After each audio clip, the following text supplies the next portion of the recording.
Some Brooklyn Center business owners say they can't wait for a busy road construction project to wrap up.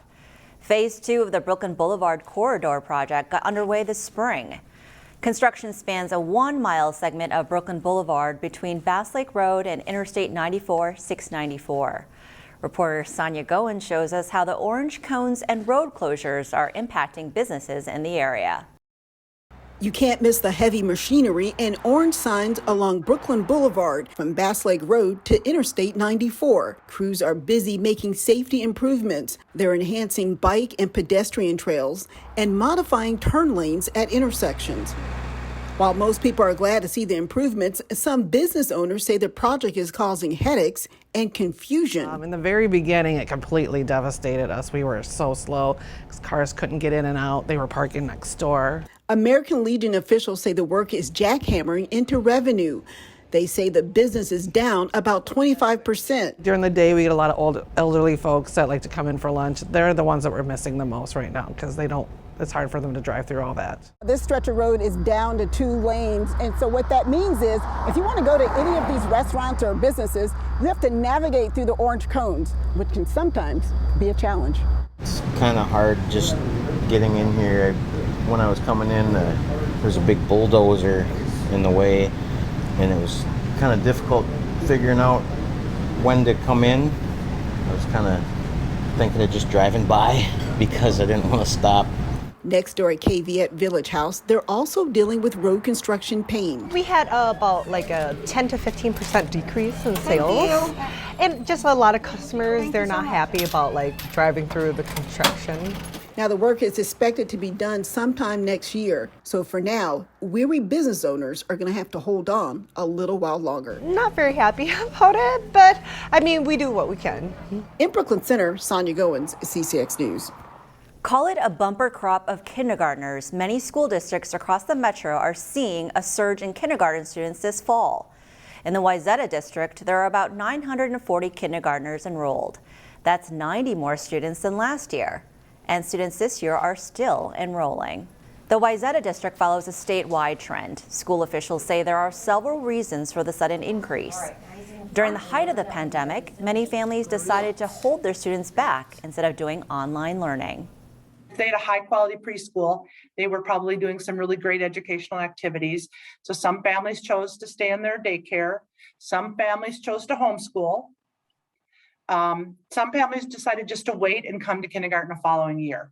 New home construction in Corcoran and Medina also contributed to the enrollment spike this year. Officials say they are adapting to the increase by shifting staff from grades with smaller number of students. The 3rd Congressional District grew faster than any other congressional district in Minnesota over the last decade. The 3rd District covers western Hennepin County, plus some of Anoka and Carver County.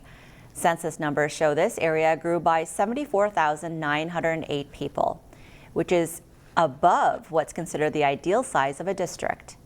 To fall within the ideal size of the district, which is just over 700,000 people, the district would need to contract. The House committee heard testimony on redistricting this week.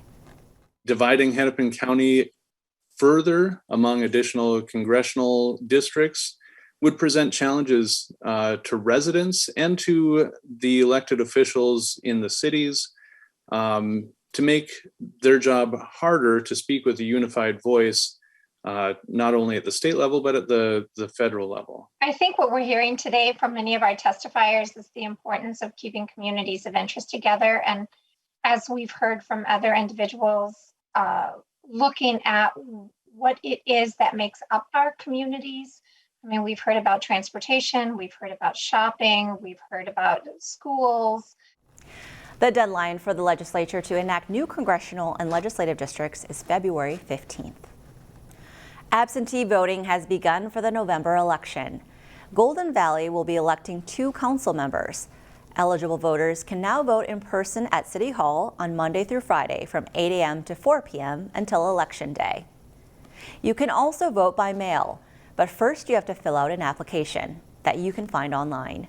The city has posted a link on their website. Return your application to Hennepin County Elections and a ballot will be mailed to you. You can return your ballot by mailing the prepaid envelope or bring it with you to Golden Valley City Hall. Osseo continues to work to preserve the city's history.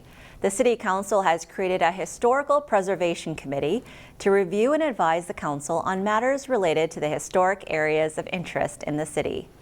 This new committee will take the place of a commission by the same name and will better reflect the work of the group. One of the more recent projects of this group has been working to have the Osseo Water Tower named to the National Register of Historic Places, which it was in 2017. Another sure sign of fall is the apples that are getting ripe on the trees. Did you know that one of our area food shelves, CEAP, has an apple orchard? Yeah, and a lot of people don't know that we have this here, so it's kind of fun to be able to show people really what we have going on. The fact again that we're actually getting some apples on the trees and now we can bring those inside is really fun. It's really fun for our volunteers as well. There are 25 trees in the apple orchard that are 5 years old. And for the first time, they've produced a bumper crop of apples. These apples will help stock the shelves at the food shelf. We are here specifically to help and grow our community, and we feel like this is one way of helping grow the community by growing food that we can actually use in the food shelf. CEAP has a few pear trees too that aren't producing quite yet. To find out more about CEAP and the services they offer, check out our website.